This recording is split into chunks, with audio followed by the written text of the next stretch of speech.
This is Lenny Farlee, Purdue University Extension Forester. Now let's ID that tree. Today we're going to give you some identification clues for one of our native Indiana conifers, eastern white pine. Eastern white pine historically was one of the tallest trees in the eastern United States.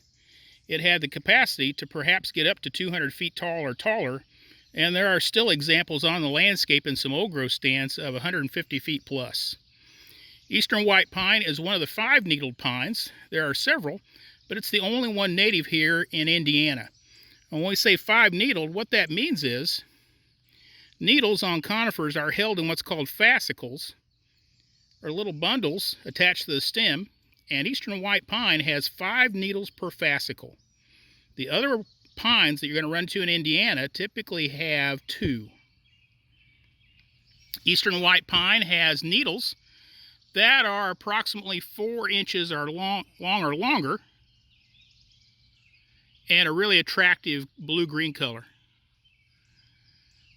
The cones on eastern white pine are long with relatively thin scales and oftentimes have a fair amount of pitch on them. The bark on eastern white pine tends to be dark, and in older trees strongly furrowed. In young trees it'll be dark and relatively smooth.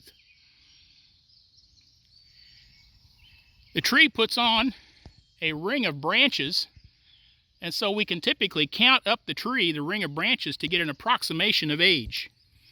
And as I mentioned, this does get to be one of our tallest trees in the eastern United States, and given time, will easily exceed 100 feet here in Indiana.